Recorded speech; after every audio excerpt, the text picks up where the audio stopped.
bazooka gum.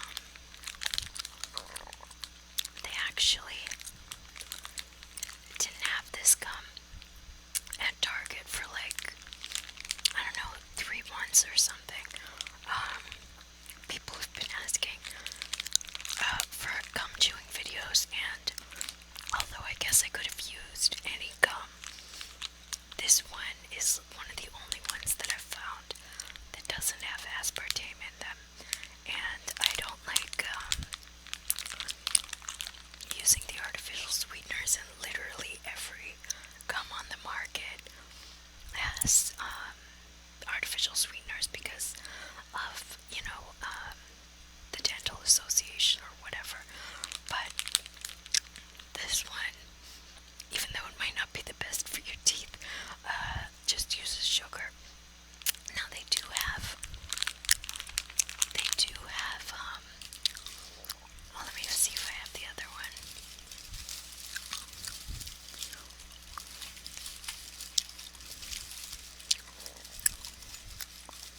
I'm not sure if I have easy access to it.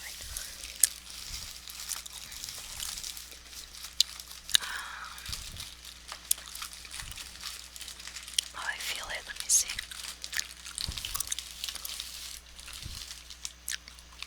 So the other one that I like is by this company called Glee. And Glee gum also, as you can see here, aspartame free. It's weird because this was also out for the last couple of months. I bought, maybe one packet of this, and I think 2 packets of the bazooka last time. And my mom took my other packet of bazooka, so they both those gums ran out at the same time, and then I couldn't find it anywhere. Glee has a couple of other flavors, but I don't really like them. So I was looking for the peppermint or even the spearmint, but I guess those are going to be the most popular ones, and they were out. So I continued to make videos, but then I couldn't. I didn't have any gum that I was willing to chew. I mean, I could have probably found something, but I wanted the sugar-free. I mean, not the sugar-free. I wanted the artificial sugar-free. So like aspartame, and I think the other one is Hasselfame or something like that. I can't remember the name, but you can read about artificial sweeteners. I might do.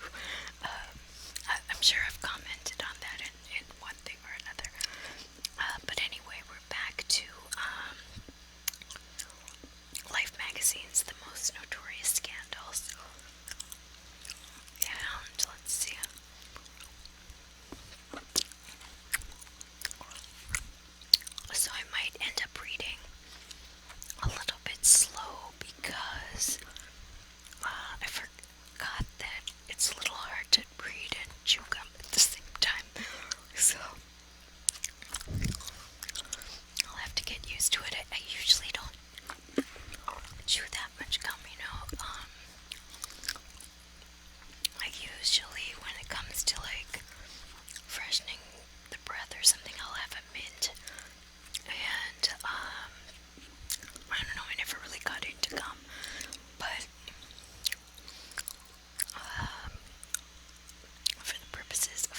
chips in their shoes and must check in at various points along the route, along the course.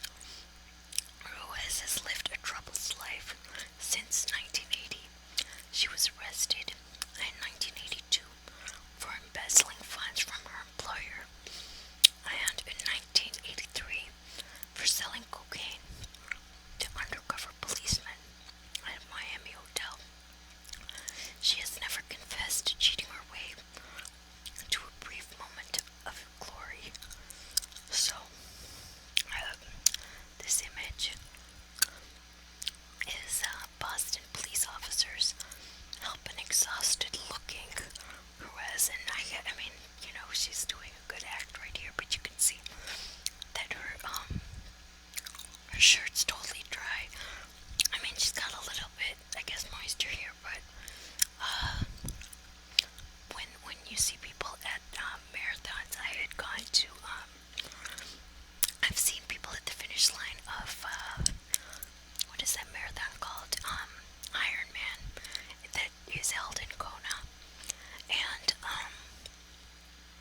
people are falling apart. I mean, that is a grueling marathon with three sections. There's a swimming section, a biking section, and a running section, and they're crazy long. I don't remember the the miles that it is, but it's just that's like an endurance competition beyond anything, and people are just like at the brink when they are coming off of that race, and even though this is just a running marathon, it's extremely difficult, and people never or have dry shirts, that's for sure. So this is her, I guess, acting. And it says that after running several hundred yards across the finish line to win the 1980 Boston Marathon, so I mean, she may be a psychological, she may have issues, obviously, because she was involved in a number of other crimes.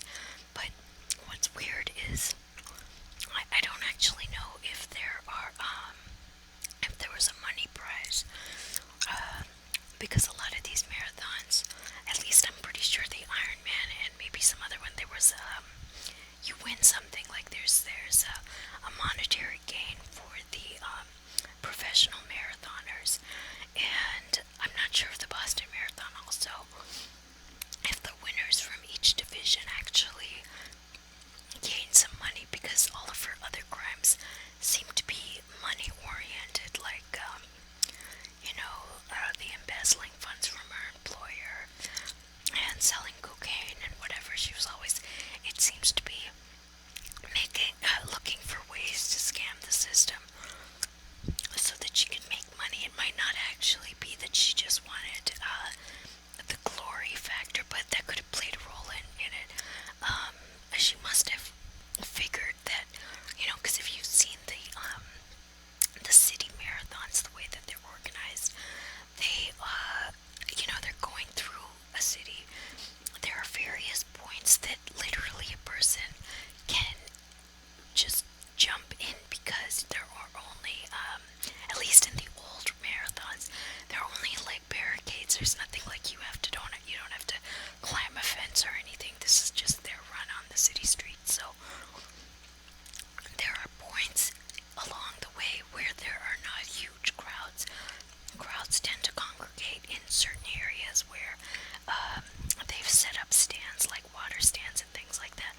So you'll get pockets where there are a lot of people, but there are these curves and different areas where not that many people are situated, just because there's not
make sure that their child is safe, then they might make them wear a bracelet or something like that.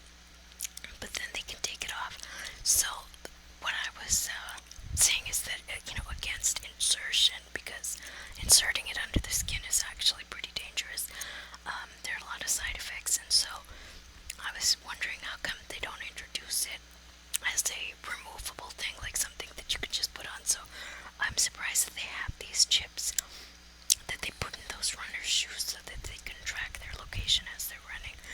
I don't remember ever hearing about that or anything on, any of these